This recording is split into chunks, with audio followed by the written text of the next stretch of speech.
Hi guys, kumusta po? At isang mapagpalang araw sa ating lahat. For today's video, nais ko lamang i-share sa inyo itong battery na MF4LB. Kung saang motor ito pwedeng gamitin. So ito po ang itsura. Ayan. So ang size sa battery na ito ay MF4LB. Ayan po. Din ang kanyang brand ay Motolite. Ang kanyang ampere ay 3.8 to 4 ampere hour, 12 volts, maintenance free battery. Ibig sabihin, less hassle.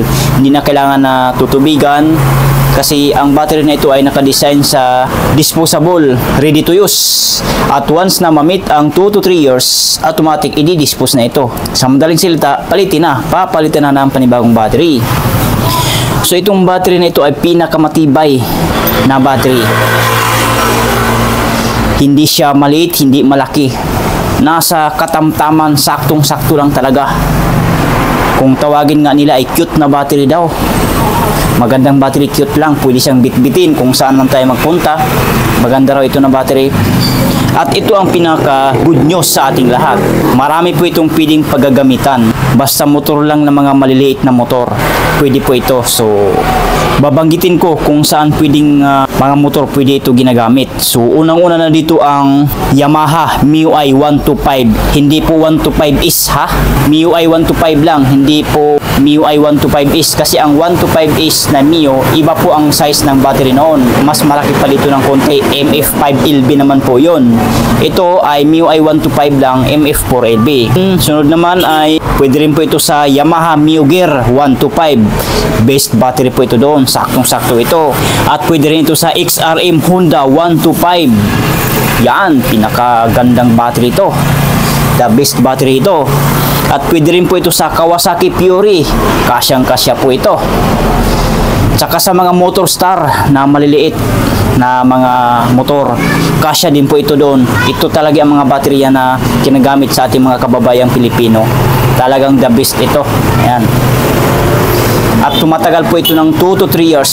At kung minsan umabot pa siya ng 4 years, nakadepende po yun sa duty cycle ng isang battery.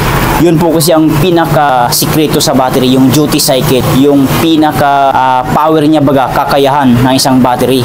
Pwede rin sa mga CCE ng battery. Sa CCE rin po, pwedeng pagbabasihan yan. Kasi pag once na mababa na yung tinatawag na cold cranking amps or cold cranking amperes ng battery, kahit ang voltahe niya ay 12.6, useless pa rin po yun, walang kwenta. Hindi po kayang mapa-andar or mapa-start ang ating vehicle or motorcycle. Subok ko na po yan. Tsaka yung tinatawag na duty cycle. So hindi na po natin pag-uusapan yung duty cycle kasi mahabang explanation po niyan. So short video lang naman po ito at sinishare ko lang sa inyo para makatulong naman din ako sa inyo. Baka nahirapan kayo sa paghahanap na size para sa inyong mga motor. Ito na po yun ang battery na para sa inyong motor. Basta tandaan nyo lang po yung aking binanggit na mga pangalan ng mga brand at saka anong klaseng mga motor pwede ito gamitin. So yun lang, and sana nakatulong sa inyo ang video na ito, and maraming salamat po sa inyong panonood, and huwag kalimutan mag-subscribe sa ating YouTube channel para ma-notify kayo ni YouTube kapag may new videos akong ina-upload.